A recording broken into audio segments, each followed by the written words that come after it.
The glass door to the precinct swung open on a quiet Tuesday morning, and the entire front lobby froze at the sound that erupted from behind the desk. Blitz, the station's senior patrol K9, exploded from his rest position with a roar that sent 3 officers spinning toward the entrance, hands instinctively moving toward their belts. The German shepherd hit the end of his lead with enough force to drag the desk 6 inches across polished tile, his bark splitting the air in sharp, frantic bursts that echoed off the high ceiling. His hackle stood straight up along his spine, his lips pulled back to show every tooth, and his entire body vibrated with a fury none of the officers had seen in his 8 years of service. "Blitz! Down! Down!" Officer Naveen called, moving quickly around the desk, but the dog didn't even glance at him. His eyes locked on the small figure standing just inside the doorway, trembling so hard she looked like she might collapse. Behind the child, partially hidden in the morning light streaming through the glass, another shape moved. Limping, head low, tail tucked tight against its body. Sergeant Voss was halfway across the lobby when recognition hit him like a fist to the chest. "Cora!" The 8-year-old girl stood frozen in the doorway, her hands clasped together at her waist, her chin tucked down toward her chest. She wore a pink jacket zipped all the way up despite the mild spring weather, and on her head sat a knitted cap pulled low over her ears. But it was her eyes that stopped Voss cold, wide, red-rimmed and utterly empty, staring at nothing, seeing everything. Blitz barked again, a sound of pure, protective rage, and lunged forward hard enough that Naveen had to brace his weight against the desk. The K9 wasn't focused on Cora. His attention fixed on the animal behind her, the shape that finally stepped fully into the light. Voss felt his stomach drop. The golden retriever limping into the precinct lobby was barely recognizable. Patches of fur clung to raw, mottled skin in uneven clumps across the dog's back and sides. The rest of his coat, gone. Shaved down so close that pink and red welts stood out against pale flesh, some areas weeping clear fluid that caught the fluorescent light. The dog's head hung low, ears flat, eyes dull and glazed. He moved like every step caused pain, like he didn't know where he was going but couldn't stop walking. "Oh my God!" someone whispered from across the room. Is that Rook?" Cora's lips trembled. She didn't answer, didn't look up. Her small hand rested on what remained of Rook's collar, fingers twisted tight in the nylon, and she took one slow step forward. The therapy dog followed, his gait stiff and wrong, his breathing shallow and rapid. Blitz's barking shifted into something closer to a howl, a sound of anguish and fury mixed together. The senior K9 understood before any of the humans did. He could see it, smell it, sense the violation that had been done to one of his own, to the child his pack was supposed to protect. Detective Amara Cade appeared from the hallway leading to the squad room, her jacket half on, phone pressed to her ear. She stopped mid-sentence when she saw the scene in the lobby. The phone lowered slowly. "Voss, what happened?" Voss didn't answer. He moved toward Cora with slow, careful steps, the way he'd approach any traumatized victim. His voice came out softer than usual, stripped of all command tone. "Cora, sweetheart, can you tell me what happened? Where's Mrs. Chen?" Mrs. Chen was the retired teacher who watched Cora after school on the days Voss brought her to the station, the arrangement they'd all agreed to while Major Declan Hargrave was deployed overseas. Cora's father had been gone 4 months on a classified Delta Force mission. 4 months of the precinct family wrapping protective arms around his little girl. 4 months of normal routines, homework at Voss's desk, cookies from the break room, and daily visits from Rook, the therapy dog Cora had bonded with after her mother's death 2 years earlier. 4 months of safe, predictable days. Until now. Cora's mouth opened, closed, opened again. No sound came out. Her hand tightened on Rook's collar until her knuckles went white. And then she reached up with her other hand, and slowly, so slowly, pulled the knitted cap off her head. Amara gasped. Naveen swore under his breath. Voss felt something cold and sharp twist in his chest. Cora's hair, her beautiful honey-blonde hair that had fallen past her shoulders just yesterday, was gone, shaved down to uneven stubble. Patches of scalp showed through where the razor had gone too close, leaving angry red tracks across her skin. Some areas were shorter than others, as if whoever did it hadn't cared about symmetry or safety, as if they'd just wanted to destroy. Blitz finally stopped barking. The sudden silence felt heavier than the noise. The big German shepherd stood rigid behind the desk, his chest heaving, a low, continuous growl rumbling from deep in his throat. His eyes tracked between the ruined therapy dog and the traumatized child.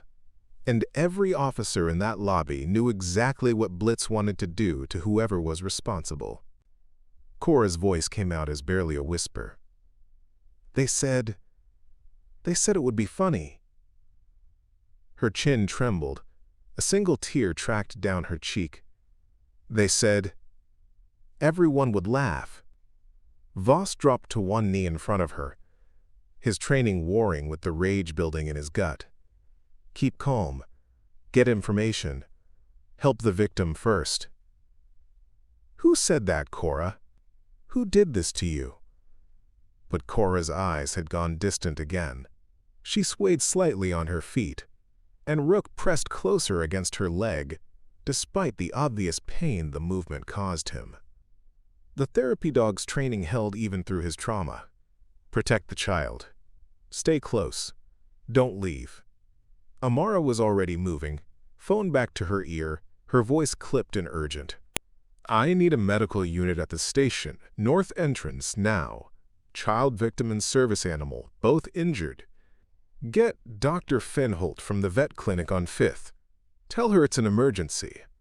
She paused, her dark eyes sweeping over Cora's shaved head and Rook's ravaged coat. And someone get me the number from Major Hargrave's command. I don't care what classified op he's on. His daughter needs him home, right now. Voss carefully placed a hand on Cora's shoulder. She flinched but didn't pull away. You're safe now, he said quietly. You're safe here. Nobody's going to hurt you again. Cora looked up at him then, and the expression in her 8-year-old eyes was something no child should ever carry. They filmed it, she whispered. They filmed everything, and they laughed. Behind the front desk, Blitz finally sat, but his body remained coiled tight, every muscle ready to spring.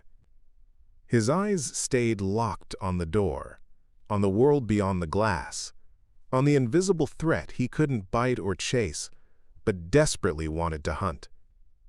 The precinct lobby had gone completely still. Every officer present understood in that moment that something terrible had happened to one of their own.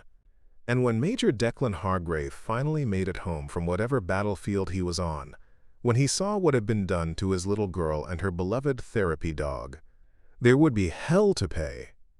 But first, they had to find out who did this. They had to get Cora and Rook medical help.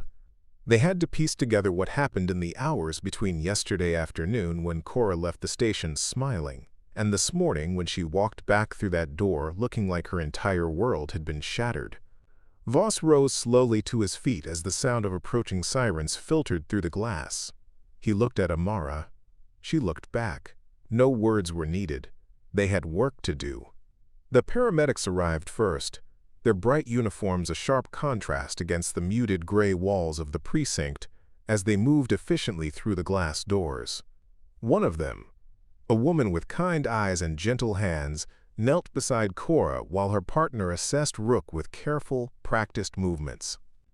The therapy dog's breathing remained shallow, his eyes glassy with pain and confusion, but he didn't pull away when gloved hands examined the raw patches across his body. "Chemical irritation," the paramedic muttered, his expression darkening. "Whatever they used to sedate him, and whatever they shaved him with, it's burned the skin underneath. He needs a vet now." Dr. Fenholt arrived 10 minutes later, her veterinary bag already open, her face set in grim determination. She dropped to her knees beside Rook without a word, her fingers moving across his damaged coat with the precision of someone who'd seen animal cruelty before but never stopped being horrified by it. The golden retriever whimpered softly as she examined a particularly raw section near his shoulder, and Cora's hand tightened in the blanket the paramedic had wrapped around her shoulders.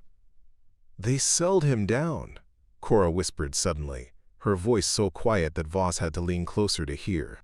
"He tried to get away. He tried to come back to me. But they held him down and he couldn't move. He couldn't." Her voice broke. The rest of the sentence dissolved into silence.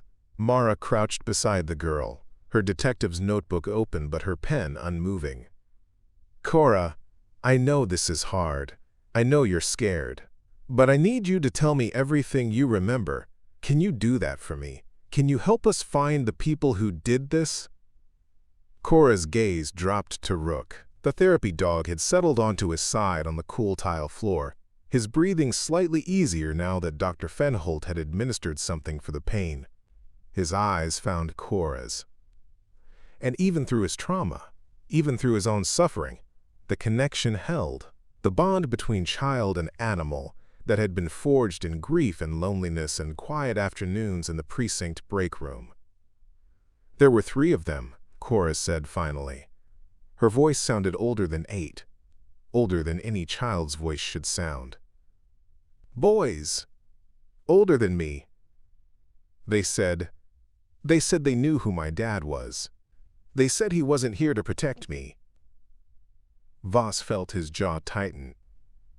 Behind the front desk, Blitz rose to his feet again, his ears pricked forward, his attention locked on Cora, as if he could absorb her pain through sheer focus. Naveen's hand rested on the canine's shoulders, not restraining, just grounding. "Where did this happen?" Amara asked, her pen finally moving across the page. "Where were you when they found you?" "Riverside Park," Cora whispered. "Mrs. Chen let me take Rook for a walk after my homework. She always lets me, because Rook likes the path by the water. We weren't supposed to go far, just to the pavilion and back." Her chin trembled. "But they were waiting there, under the pavilion. They had a phone, and something in a cloth. They put it over Rook's face and he just fell down. He tried to stay awake, but he couldn't." Dr. Fenholt looked up sharply. "Chloroform, probably, or something similar. That's why his respiratory response is suppressed." Her hands continued their careful work, applying antiseptic gel to the worst of the burns. "He's lucky to be alive. If they used too much, if they didn't know what they were doing." She didn't finish the sentence. She didn't have to. Amara's pen moved faster now. "Did they say anything else? Did they tell you their names? Did you recognize them from school or the neighborhood?" Cora shook her head slowly. "I'd seen them before.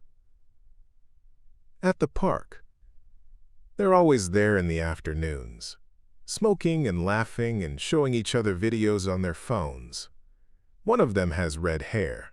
Another one has a tattoo on his neck. The third one, he had a backpack. He's the one who took out the clippers." Her hand moved unconsciously to her own head, fingers brushing across the uneven stubble. They said it was just a prank. They said people do it all the time on the internet. They said nobody would care because it's just hair, it grows back. Her voice dropped to barely a whisper. But they were so mean. They kept laughing. And when I cried, they laughed harder. The paramedic beside her placed a gentle hand on her back. We need to take her to the hospital. Get her checked out properly. Make sure there are no other injuries. Voss nodded, but his eyes stayed on Cora. Did they hurt you anywhere else, sweetheart? Did they touch you? Anywhere other than your head? Cora shook her head quickly. No. They just wanted to shave us. They said it would go viral. They said everyone would share it and they'd be famous. Her eyes filled with tears again. They said my dad was overseas killing people, so maybe I deserved it. The precinct lobby went absolutely silent. Amara's pen stopped moving. Dr. Fenholt's hands stilled on Rook's damaged coat. Even the distant sound of radio chatter from the squad room seemed to fade into nothing. Voss felt something cold and deadly settle into his chest. Not rage, not yet. Something colder. Something more controlled. The same thing he'd felt in his years on patrol when he knew, absolutely knew, that a case was about to become personal. Amara, he said quietly, his voice carrying the weight of an unspoken order. I want every camera feed from Riverside Park pulled. I want witness statements from every person who was in that area yesterday afternoon. I want social media monitored for any uploads matching this description. He paused, his gaze dropping to Rook's ruined coat. And I want those 3 boys identified and located before the sun goes down today. Amara rose to her feet, her expression carved from stone. Already on it. I've got 2 uniforms heading to the park now. If anyone saw anything, if anyone filmed anything, we'll find it. She turned toward the hallway leading to the detective's bureau, then stopped and looked back at Cora. You did the right thing coming here. You were so brave. And I promise you, we're going to find them. Cora didn't respond. She just stared down at Rook, her small hand resting on the one patch of fur near his neck that remained untouched. The therapy dog's tail moved slightly. A weak attempt at a wag, and the girl's face crumpled. He tried to protect me, she whispered. Even after they hurt him, even when he could barely stand, he stayed between me and them. He didn't leave me. Dr. Fenholt finished wrapping a light bandage around Rook's midsection to protect the worst of the chemical burns. He's going to need round-the-clock care for the next few days. IV fluids, antibiotics, pain management. I'll take him back to my clinic. But Cora, you need to go with the paramedics. You need to let them make sure you're okay too. Can I see him? Cora's voice broke on the question. After? Can I come see him? Every single day, Dr. Fenholt promised. Every single day until he's better. And when his fur grows back, when he's healed, you'll be the first person he comes to visit. The paramedics gently guided Cora toward the door, the blanket still wrapped around her shoulders, her knitted cap clutched tight in one hand. She looked back once, at Rook, at Voss, at the precinct that had been her second home for 4 long months. Tell my dad, she whispered, when he comes home, tell him I'm sorry. Tell him I tried to be brave. Voss felt something crack in his chest. You are brave, Cora. You are the bravest person I know. The ambulance pulled away with lights but no siren, disappearing into midday traffic. Dr. Fenholt loaded Rook carefully into her van, the therapy dog's eyes half closed, his body finally relaxing under the influence of sedatives and pain medication. And in the precinct lobby, Voss stood alone with Amara and Blitz, and the terrible knowledge that somewhere out there, 3 teenage boys had no idea what they'd just set in motion.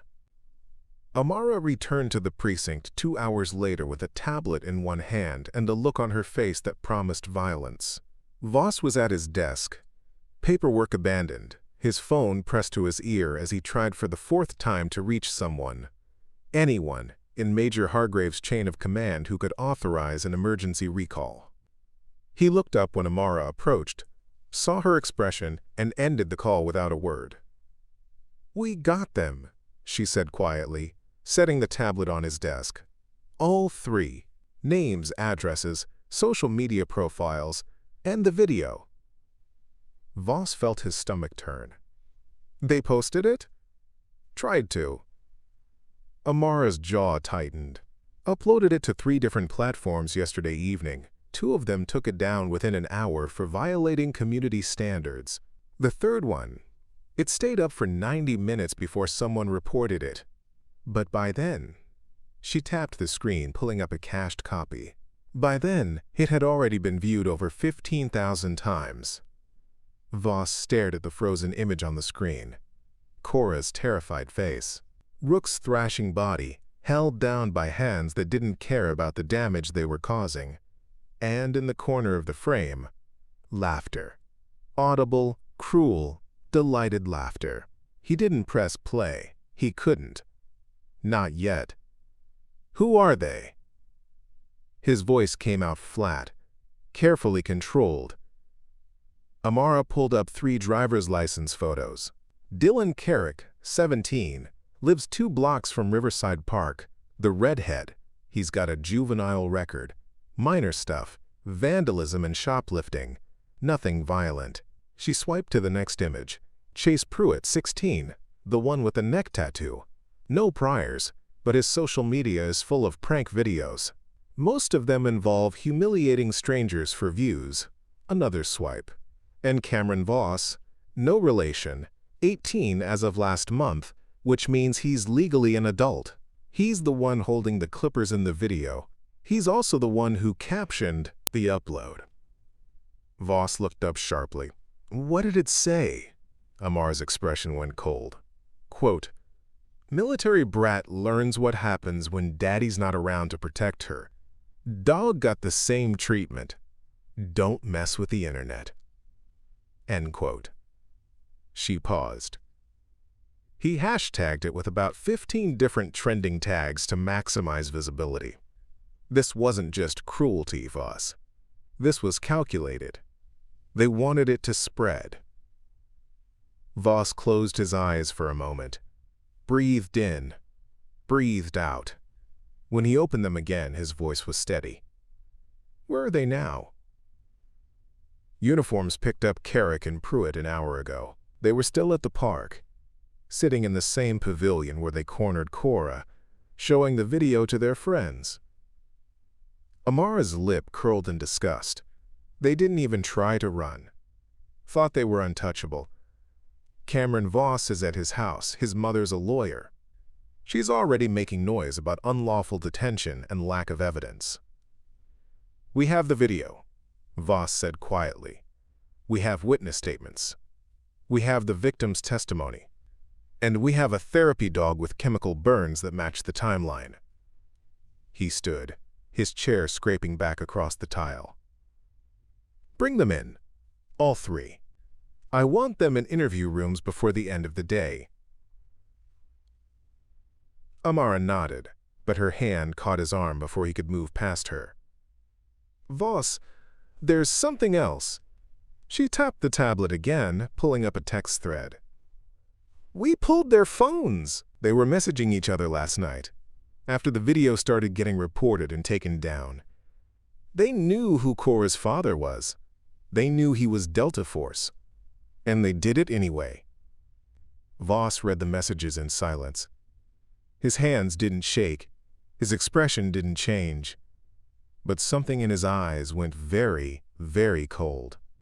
One message stood out among the rest, sent by Cameron at 11:47 p.m. the night before. So what if her dad's some military hard-ass? He's not here. And even if he comes back, what's he gonna do?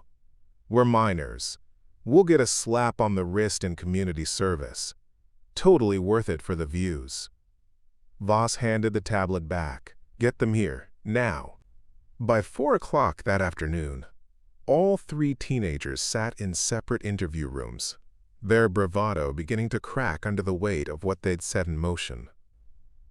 Dylan Carrick's mother had arrived in tears, her hands shaking as she tried to understand how her son could have done something so cruel. Chase Pruitt's father stood in the hallway outside the interview room, his face pale, his voice barely above a whisper as he asked the desk sergeant if this was really happening. And Cameron Voss's lawyer mother sat beside her son with an expression that suggested she was beginning to realize her legal expertise might not be enough to protect him from the consequences of his actions. Amara handled the first two interviews with clinical precision.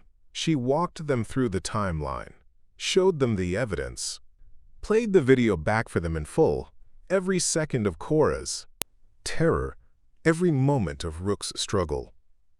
Dylan broke first, his cocky smirk dissolving into horrified tears as he watched what he'd helped create. Chase stared at the screen in silence, his face going gray, his hands clenched tight in his lap. But Cameron held out longer. He crossed his arms, leaned back in his chair, insisted it was just a prank, insisted they hadn't meant any real harm, insisted that people were too sensitive and couldn't take a joke anymore. "It's just hair," he said, his tone dismissive despite the lawyer's hand on his arm warning him to stop talking. "It grows back. And the dog's fine. We didn't actually hurt him. We just shaved him. People shave dogs all the time." Amara set a printed photograph on the table in front of him. Rook's chemical burns. Close-up, detailed, undeniable.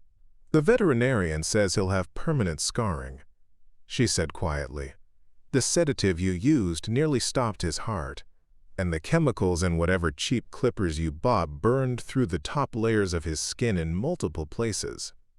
He's in pain, Cameron. Real pain.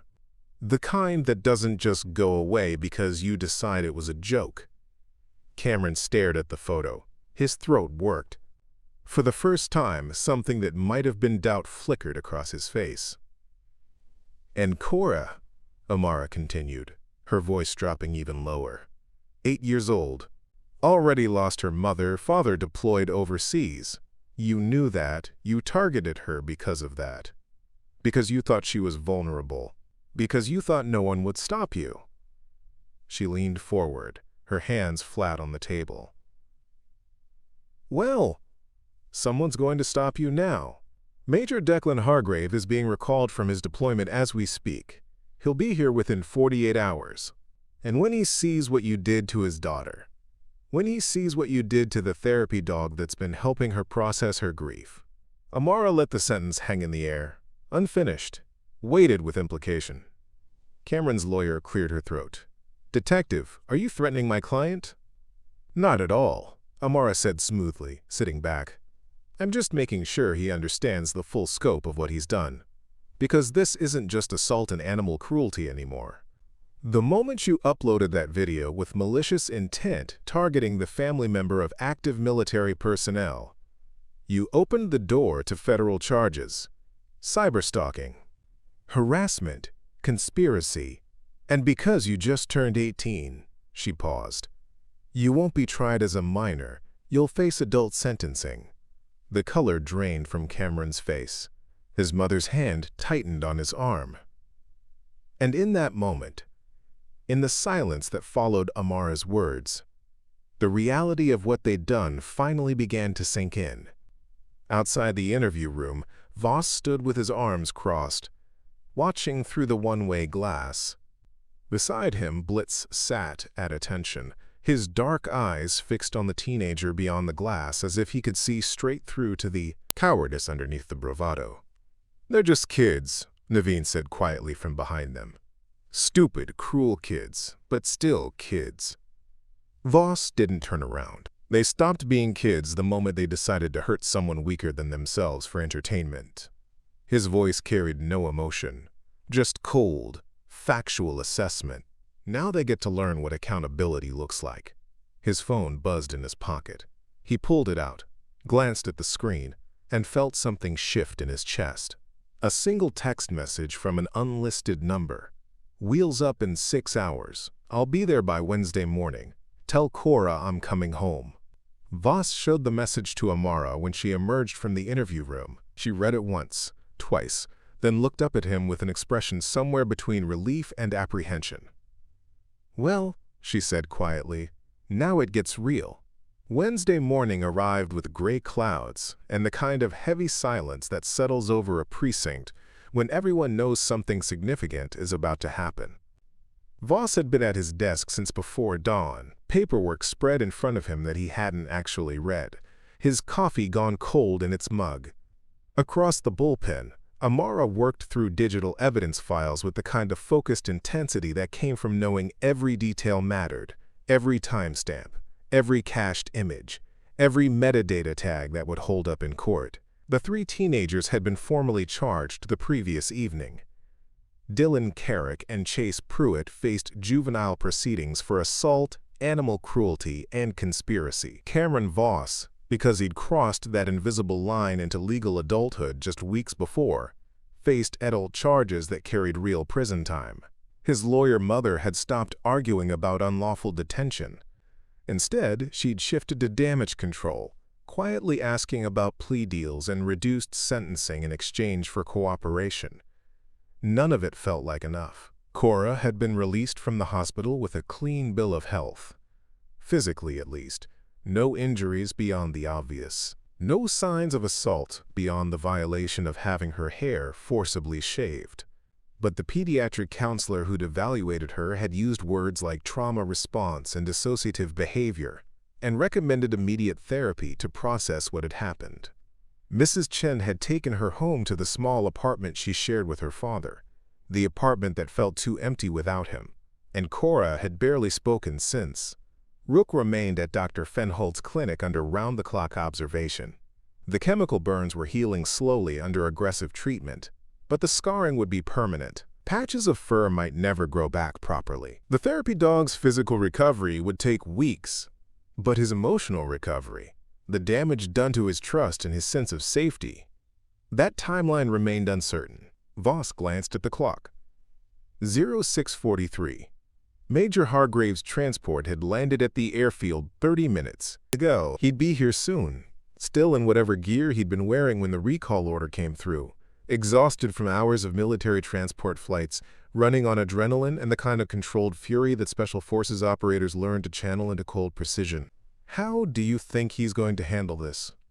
Naveen asked quietly, appearing beside Voss's desk with a fresh pot of coffee that he'd clearly made just to have something to do with his hands. Voss accepted the refill without looking up.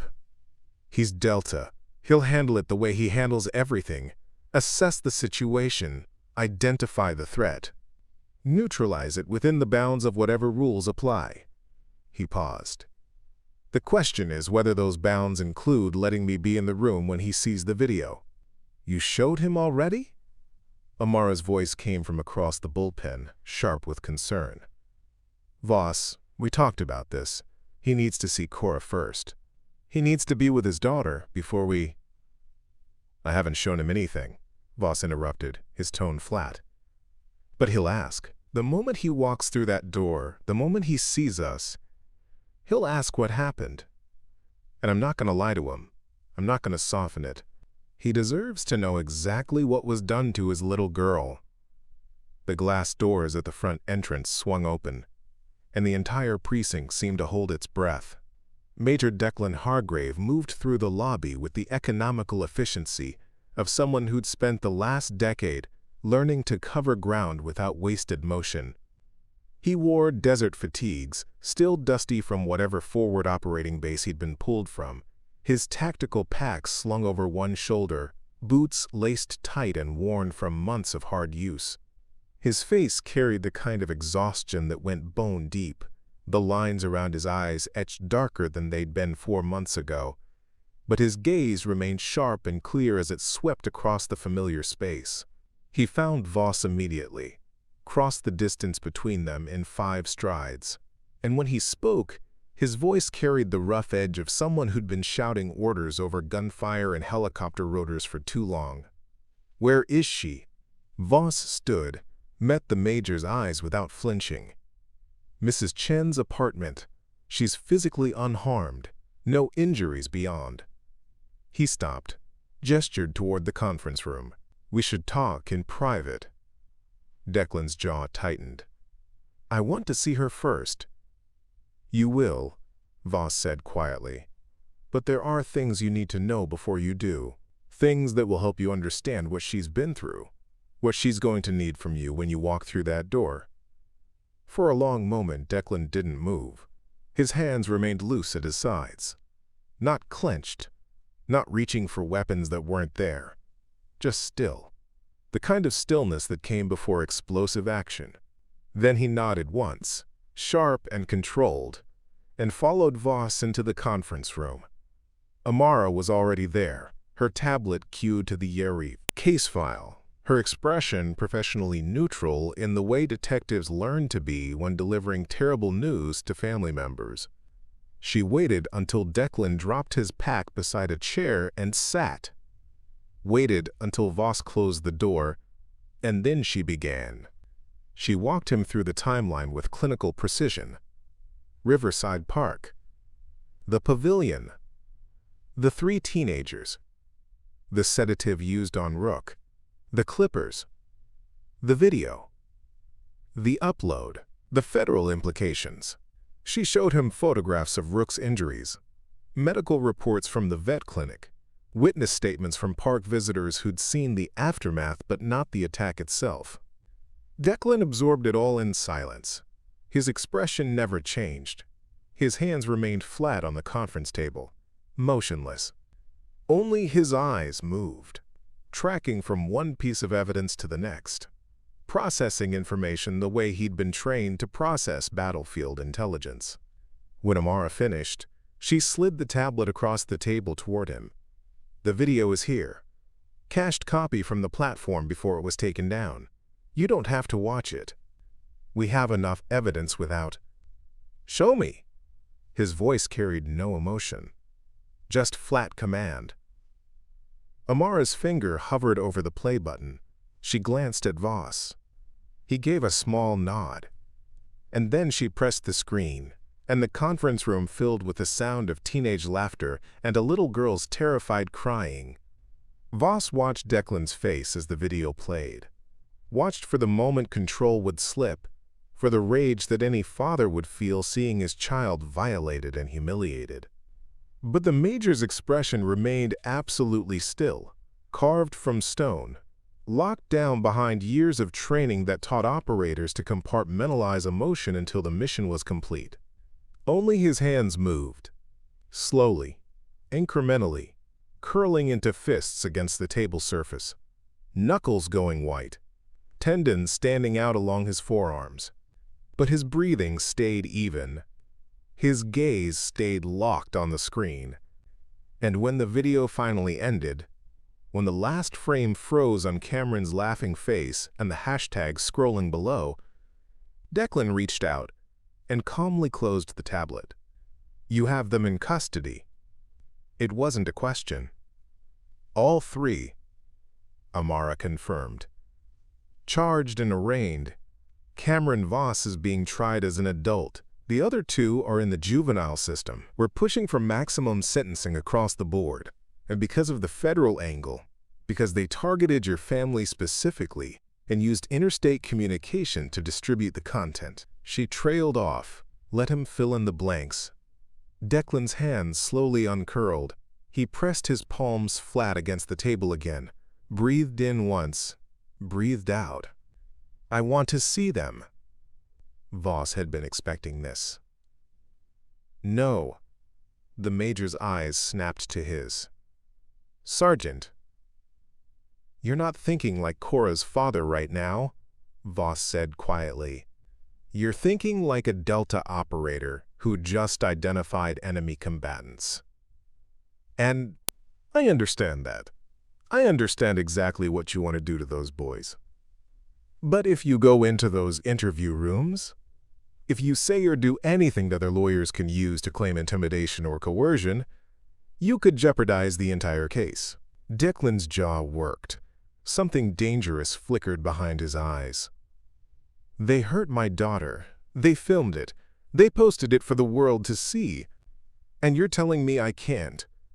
I'm telling you that the best way to protect Cora now is to let the system work." Voss interrupted, his voice firm. "Let the prosecutors do their job. Let the evidence speak for itself. And be the father she needs. not the soldier looking for revenge. The silence that followed felt heavy enough to crush. Somewhere in the precinct beyond the conference room walls, phones rang and radios crackled, and the normal rhythm of police work continued. But in that small space, with those three people, the weight of what had been done to an 8-year-old girl and her therapy dog hung in the air like smoke. Finally, Declan spoke again. His voice came out quieter, rougher. "How bad is she?" "Scared," Voss said honestly. "Confused. She doesn't understand why someone would do this to her. She thinks—" He paused, choosing his words carefully. "She thinks she did something wrong.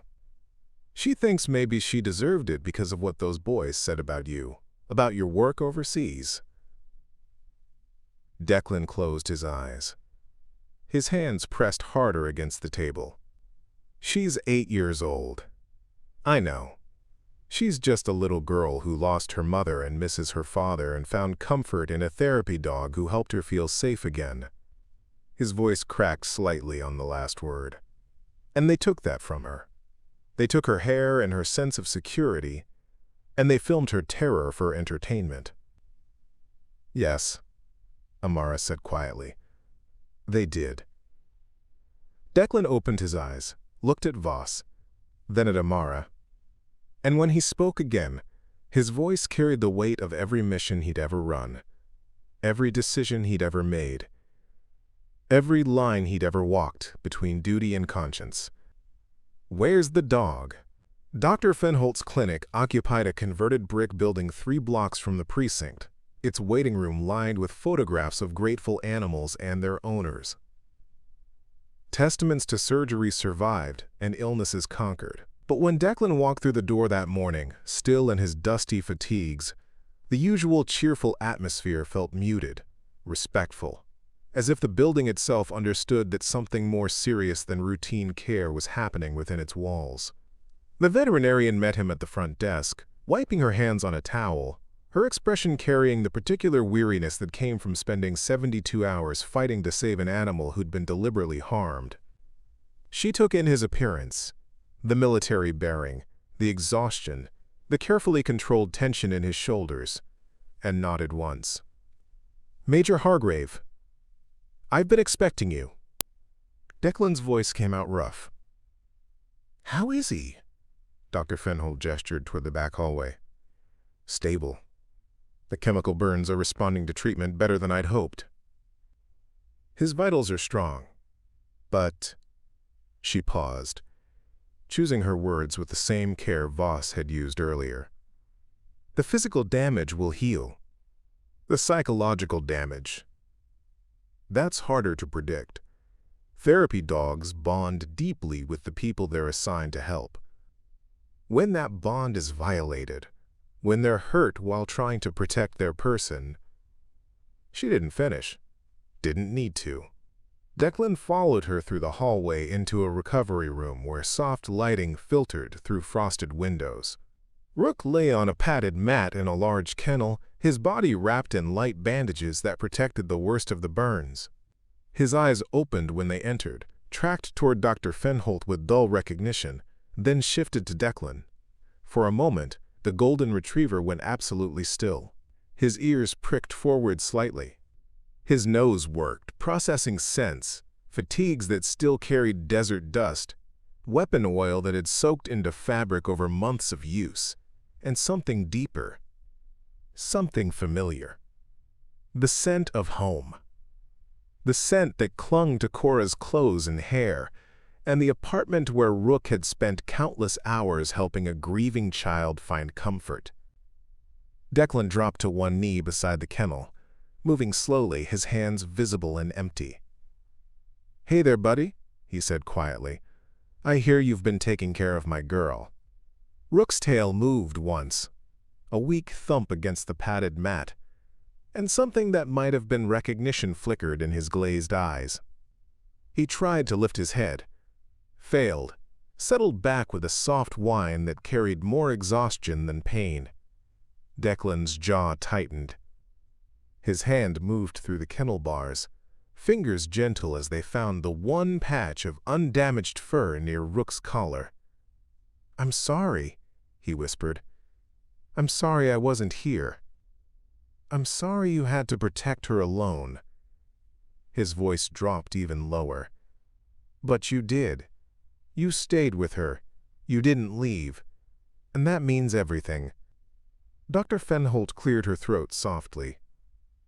"He can have visitors. Short ones. If Cora wants to see him, if you think she's ready."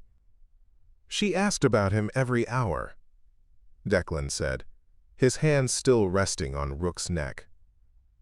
"At the hospital. At Mrs. Chen's apartment. Every time she woke up from one of those nightmares that keep hitting her, the first thing she asks is whether Rook is okay." "Then bring her," Dr. Fenholt said simply. "Sometimes the best medicine is knowing that the ones we love are still here. Still fighting, still healing alongside us." Declan stayed beside the kennel for another moment, his hand steady on Rook's coat, his eyes taking in every bandage, every bare patch where fur should have been, every mark of cruelty inflicted by teenagers who'd thought suffering was entertainment.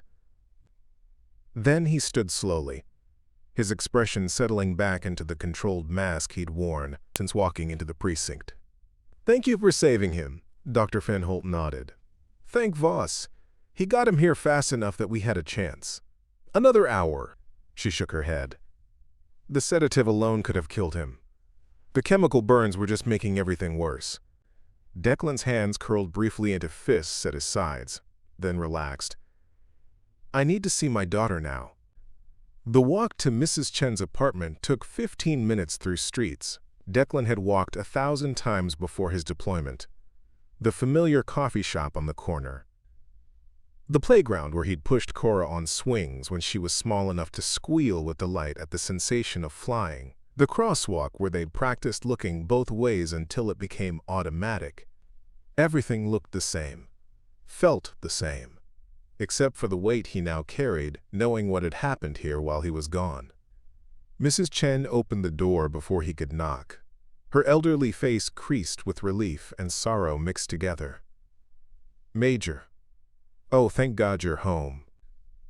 She stepped aside without another word, gesturing toward the small living room where Cora sat curled in the corner of the couch, her knees pulled up to her chest, her arms wrapped tight around them. She wore one of his old Delta Force t-shirts, the fabric hanging nearly to her knees, and the knitted cap pulled low over her head again despite the warmth of the apartment.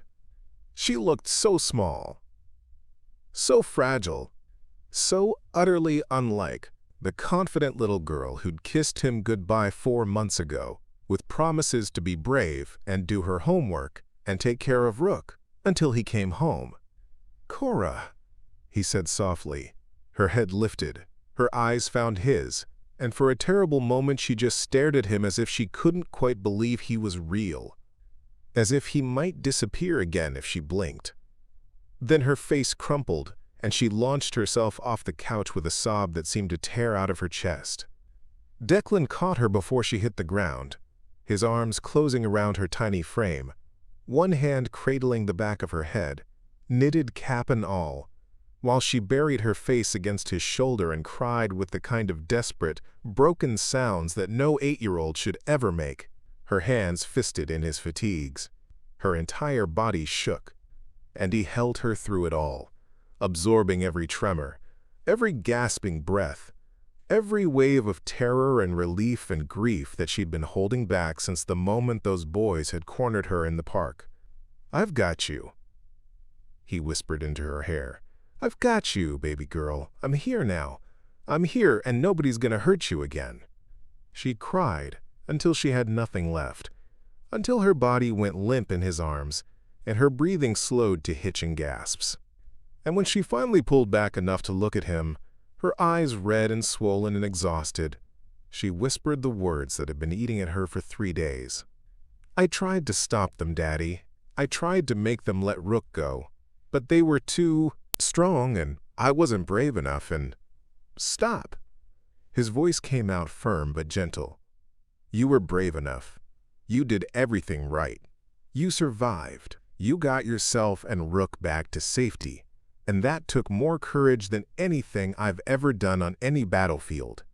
He cupped her face carefully, his thumbs brushing away tears. "What happened to you? What they did? That wasn't your fault. None of it. Not one single second." Cora's chin trembled. "But they said you weren't here because you didn't care about me. They said you cared more about fighting than about being my dad." Something cold and sharp twisted in Declan's chest. "That's not true. That will never be true." He pulled her close again. "I would have been here if I could. I would have stopped them. But I can't be everywhere at once. And the fact that bad things happen when I'm gone doesn't mean they're your fault. It means there are people in this world who make bad choices. And now they're going to face consequences for those choices." "Rook tried to protect me," she whispered against his shoulder. "Even after they hurt him, he tried." "I know." Declan's voice roughened. "And he's going to be okay. Dr. Fenholt says you can visit him this afternoon if you want to. He's been asking for you." That wasn't quite true. Rook couldn't ask for anything in his current state. But Declan knew his daughter needed to hear it. Needed to know that the bond she'd built with her therapy dog hadn't been destroyed by cruelty. That healing was possible. That they could both come back from this. Cora pulled back again, her hand moving unconsciously to the knitted cap. "Will my hair grow back? Will his fur grow back?" "Yes," Declan said firmly. "It'll take time, but yes. And while it's growing, while you're both healing, I'm gonna be right here. I'm not going anywhere. I'm on extended leave until you're ready for me to go back." He paused. "But first, there's something I need to do." Her eyes widened slightly. "What?" "I need to make sure those boys understand exactly what they've done," he said quietly. "Not by hurting them. Not by threatening them. But by making sure the justice system does its job. By making sure they face real consequences. By making sure they never get the chance to hurt anyone else the way they hurt you." Cora searched his face for a long moment.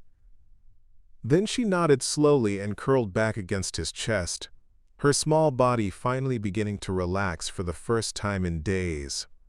And Declan held his daughter in the quiet apartment, while outside the window the world continued turning. While 3 teenage boys sat in detention facilities beginning to comprehend the magnitude of their mistake. While a therapy dog healed in a veterinary clinic under the watchful care of people who understood that some wounds went deeper than skin. And while a community of protectors prepared to ensure that justice, real justice, would be served. 3 weeks passed in a rhythm of healing that moved slower than anyone wanted but faster than anyone had dared hope. Cora's hair began growing back in soft, uneven patches that she touched constantly. Not with shame anymore, but with something closer to cautious wonder. She'd stopped wearing the knitted cap inside the apartment, though she still carried it with her like a talisman, a reminder that she'd survived something terrible and come out the other side. Rook's fur returned more slowly, the pattern disrupted by scar tissue that would never quite match the golden coat he'd worn before. Dr. Fenholt had warned them about this, about the permanent marks left by chemical burns. But when Cora visited the clinic each afternoon and sat beside the therapy dog's recovery kennel, she never once commented on the imperfections. She just pressed her small hand against the patches of new growth and whispered that they matched now, that they were healing together. The legal proceedings moved forward with the grinding inevitability of a system that rarely moved quickly, but, once set in motion, rarely stopped. Cameron Voss, the 18-year-old who'd held the clippers and written the caption that had tried to turn cruelty into viral content, faced adult charges in federal court. His lawyer mother had negotiated a plea deal that avoided trial in exchange for a guilty plea on all counts: cyberstalking, conspiracy to commit assault, animal cruelty with intent to cause suffering. The sentencing hearing was scheduled for late October, but the prosecutor had made it clear that prison time, real prison time, not suspended sentences or probation, was on the table. Dylan Carrick and Chase Pruitt, still technically minors despite being old enough to know better, faced juvenile proceedings that carried their own weight. The judge presiding over their cases had a reputation for refusing to let age become an excuse for cruelty. Juvenile detention, mandatory counseling, community service that would stretch into years, restitution payments to cover Rook's medical bills and Cora's therapy costs, and a social media ban that would follow them until they turned 25. A lifetime in the world of teenagers who'd built their identities around screens and likes and the hollow validation of strangers. None of it felt like enough to Declan. He'd sat through the preliminary hearings with his hands folded in his lap and his expression locked down behind the same mask he wore on missions. But every time one of those boys shuffled into the courtroom in their juvenile detention jumpsuits, something cold and deadly stirred in his chest. The part of him that had spent a decade learning how to neutralize threats with precision and efficiency. The part that understood exactly how fragile human bodies were and how easy it would be to make someone understand, really understand, what it meant to hurt someone weaker than themselves.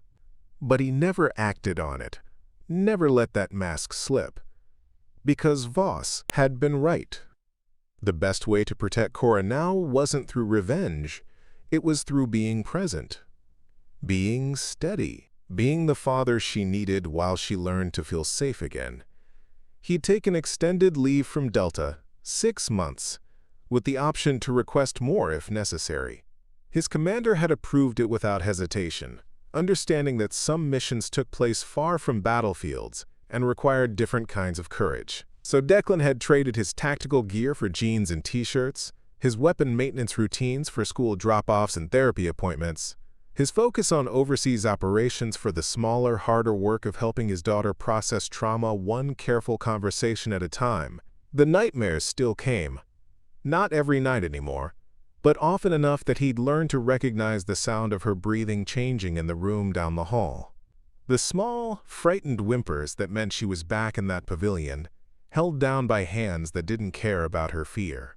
He'd go to her then, sit on the edge of her bed, wake her gently and hold her while she remembered where she was, who she was with, that she was safe now.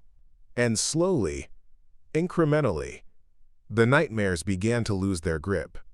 The precinct had rallied around them in ways that surprised no one who knew the tight-knit community of officers who'd watched Cora grow up in their break room. Voss stopped by the apartment twice a week with updates on the case. Never pushing, never demanding Cora's participation, just making sure she knew that people were fighting for her. That justice wasn't something abstract or distant, but something real and earned through the work of people who cared. Amara brought books. Detective novels with smart protagonists who solved problems through observation and courage rather than physical strength.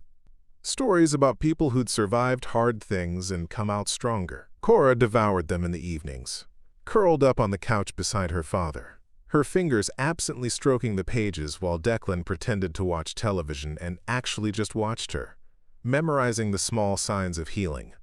The moments when her shoulders relaxed and her breathing deepened and she looked like a child again instead of someone carrying wounds that shouldn't exist. Naveen came by with Blitz one Saturday afternoon, the canine's presence filling the small apartment with the kind of calm authority that only working dogs possessed. The Malinois had sniffed Cora carefully, his dark eyes assessing, and then he'd sat beside her on the floor and let her bury her face in his neck while she cried for reasons she couldn't quite explain. Something about seeing another police dog, whole and strong and unharmed, had cracked something open inside her, and Blitz had simply absorbed it, patient and steady, until she'd pulled back and wiped her eyes and whispered, "Thank you." Dr. Fenholt cleared Rook for limited duty, 6 weeks after the attack. The therapy dog had regained his strength, his appetite, his playful curiosity about the world. The scars remained visible beneath his patchy coat, but his eyes had lost that glazed, traumatized look. He wagged when people approached. He leaned into touch instead of flinching away from it. And when Cora visited, when she sat on the clinic floor and called his name softly, he came to her without hesitation, pressing his warm body against hers and resting his chin on her shoulder in the posture that had always meant you're safe now. The precinct organized a small ceremony on a cool afternoon in late October. Nothing formal, no speeches or presentations. Just the officers who'd known Cora since her mother died, the people who'd let her do homework in their break room and taught her how to properly greet a K-9 and made sure she always had someone watching over her when her father couldn't be there.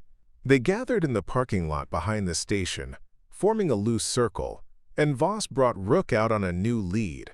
Not a working harness anymore, but something softer, designed for therapy visits rather than active duty. Rook's tail swept back and forth as his eyes found Cora standing beside her father. She'd worn her favorite dress, the blue one with flowers that she'd refused to wear since the attack, and her hair, though still short and uneven, had grown out enough that she no longer looked like someone who'd been violated. Just someone recovering, someone healing. "He's been asking for you," Dr. Fenholt said quietly, handing the lead to Cora. "Every single day." Cora took the lead with trembling fingers. Rook moved to her side immediately, pressing close, his body warm and solid and real. She dropped to her knees and wrapped her arms around his neck, careful of the scars, and buried her face in the patchy fur that smelled like antiseptic and recovery and coming home. "I'm sorry," she whispered against his coat. "I'm sorry they hurt you. I'm sorry I couldn't stop them." Rook's tail wagged harder. His tongue found her cheek, sloppy and enthusiastic and utterly forgiving. Declan watched from a few feet away, his throat tight, his hands loose at his sides. Beside him, Voss cleared his throat roughly. "She's gonna be okay. They both are." "I know," Declan said quietly, "but it shouldn't have happened in the first place." "No," Voss agreed. "It shouldn't have, but it did. And now she knows that when terrible things happen, when people hurt her, or the ones she loves, there are others who will fight for her, who will stand with her, who won't let cruelty go unanswered." Declan nodded slowly, watched his daughter stand with Rook at her side, the therapy dog's eyes fixed on her face as if nothing else in the world mattered. Watched the small smile that touched her lips, tentative but real, the first genuine smile he'd seen since coming home. Around them, the precinct community stood in quiet witness. No cameras. No audience beyond the people who'd earned the right to be there. Just a circle of protectors watching one of their own find her way back to something resembling peace. And in that moment, in the cooling afternoon air with autumn leaves skittering across pavement and the distant sound of traffic providing a familiar backdrop, Declan felt something shift. Not forgiveness, not for the boys who'd done this, but something closer to acceptance. The understanding that he couldn't protect his daughter from every threat, couldn't be everywhere at once, couldn't prevent every act of cruelty the world might throw at her. But he could be here now, could hold space for her healing, could make sure she understood that surviving something terrible didn't make her broken. It made her strong. Cora looked up, caught his eye, and smiled wider. Rook's tail beat a steady rhythm against her leg. And for the first time since that terrible phone call had pulled him from deployment halfway around the world, Declan believed that they were going to be okay. All of them. Together.